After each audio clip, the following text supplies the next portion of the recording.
Ebe presents the question to what would happen if pieces of art were living, and what would be their desires and dreams. Would they be happy, and would they be able to achieve their goals? Hi folks, I'm R, your narrator. This video will contain spoilers about Ebe. With that said, let's begin. I have already covered Ebe's story in detail in a previous video, which you can watch by hitting the card above.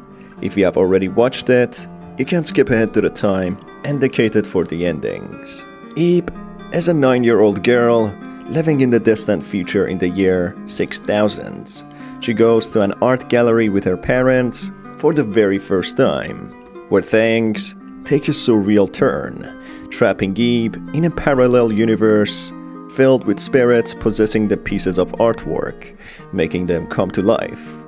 Ebe soon stumbles upon a man called Garry, who was teleported to this reality just like Ebe. Both of them possess roses, a red rose with 5 petals for Ebe, and a blue rose with 10 petals for Garry, which are linked to their lives.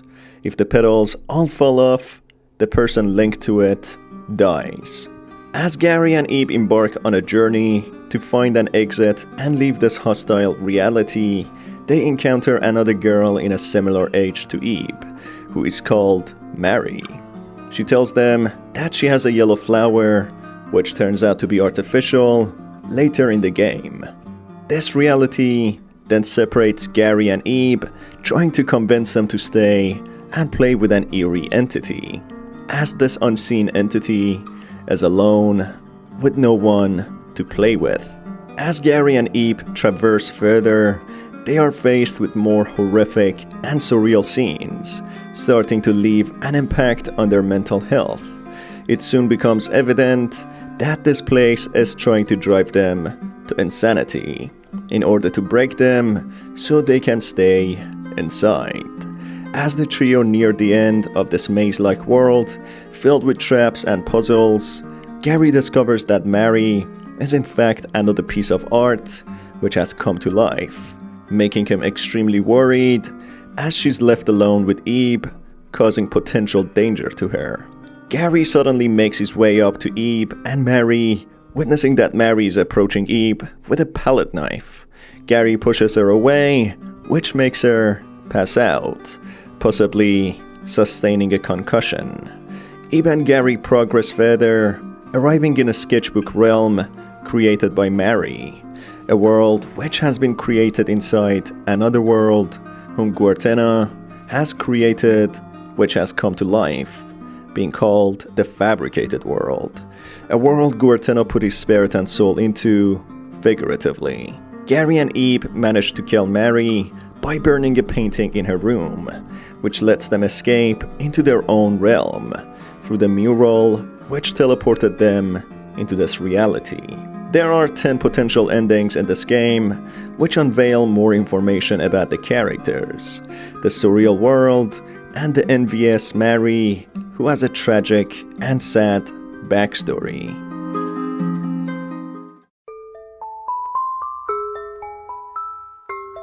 The best and otherwise known as the true ending is when Mary is destroyed and both Garry and Ebe make it to the real world, back to the gallery.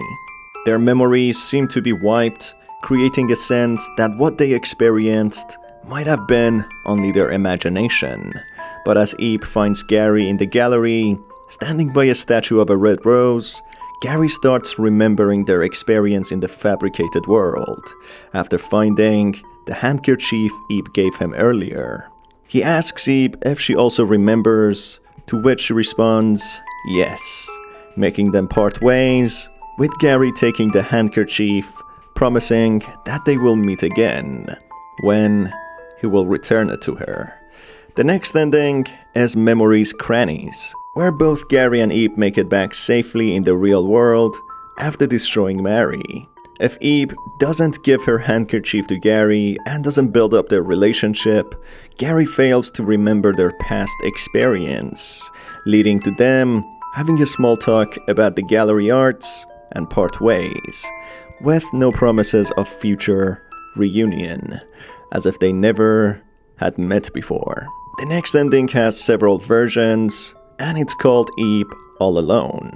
In this ending, Eep must be alone without Garry, whether with Garry dying or abandoning Garry at the end.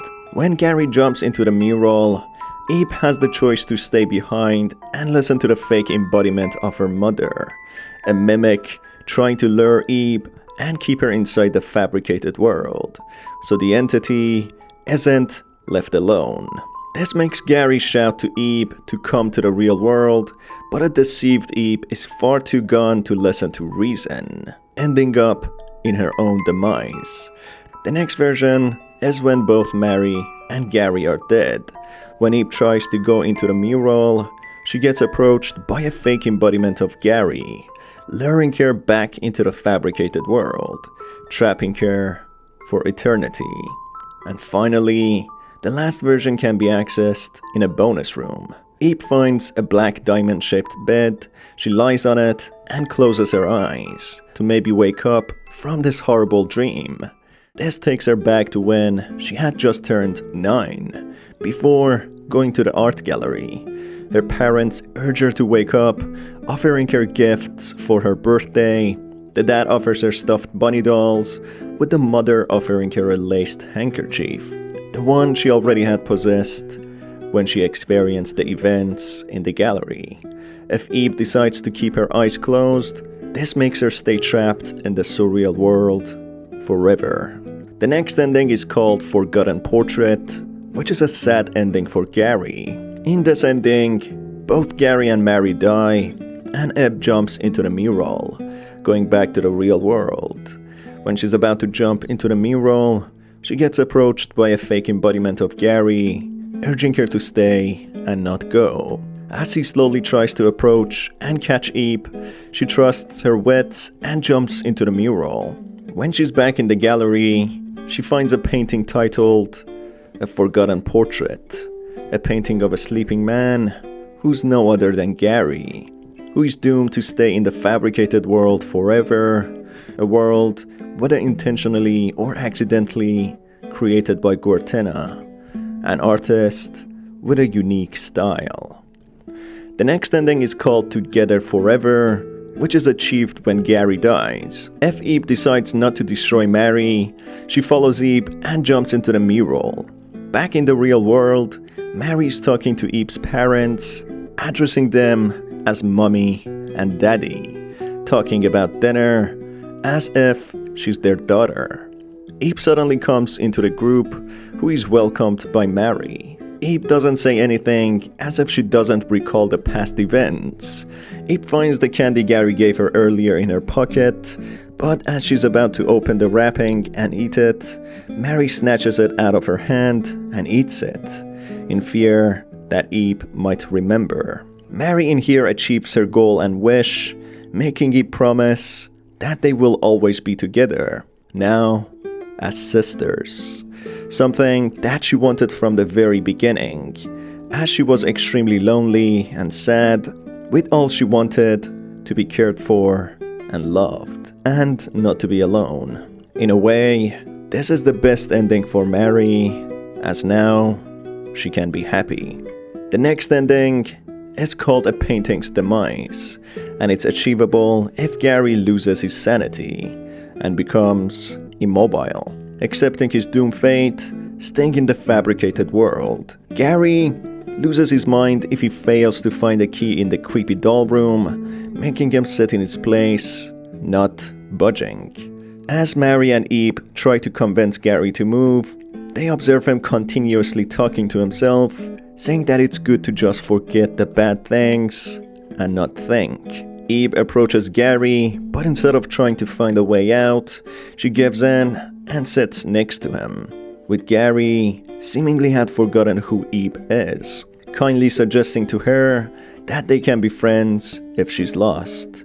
Mary tries to pull Eep up, saying that Garry is an adult and he'll be fine, but she doesn't budge either. Mary, being desperate to see the real world and experience all the things it has to offer, such as candy, new places and friends, leaves Garry and Eep behind and heads to the mural. She jumps into the mural and goes to the real world in the gallery. Things seem normal at the beginning, but soon, the harsh and doomed fate of Mary starts unfolding. She notices that the gallery is completely empty, with no one to be seen at sight.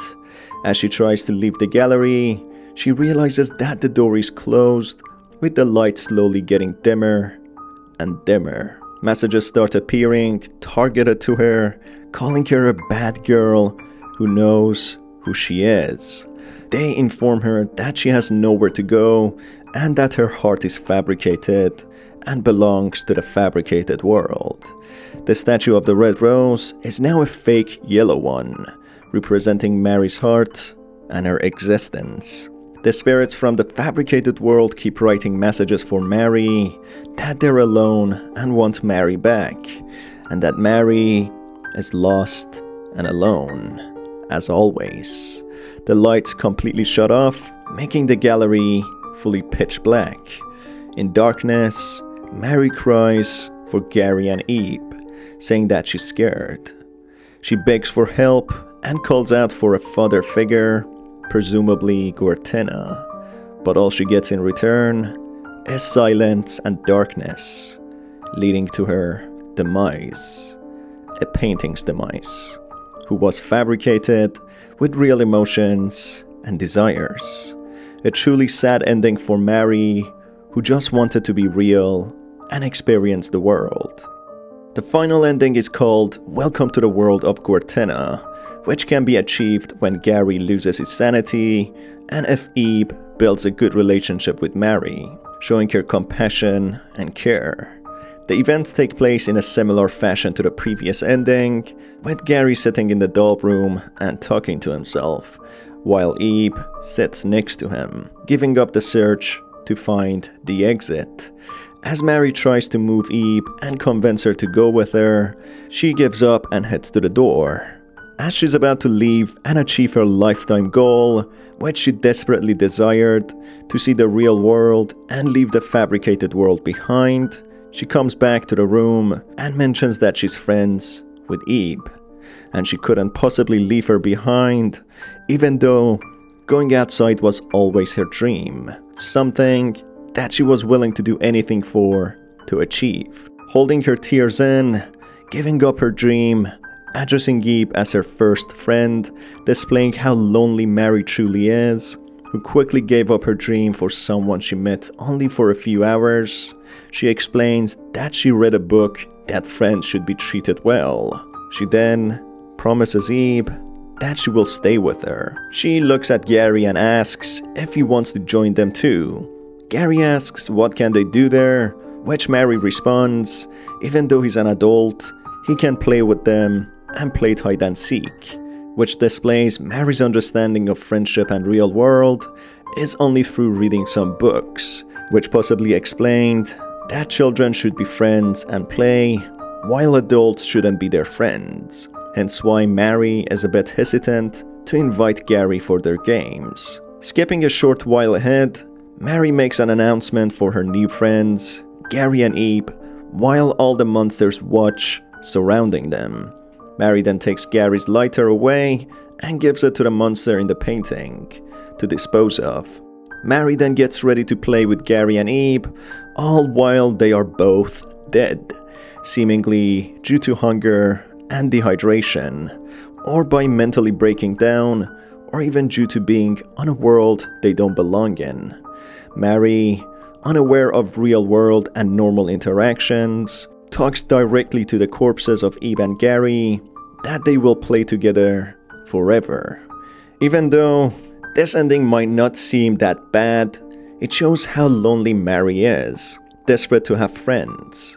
She gives up her chance from going to the real world and experiencing the things she dreamt of because of Eve, someone she had just met, thinking that she is her friend, in a way, sacrificed herself for Eve and Garry, showing the true characteristics of Mary, despite her unstable tendencies, which can be explained due to her lack of experience interacting with people.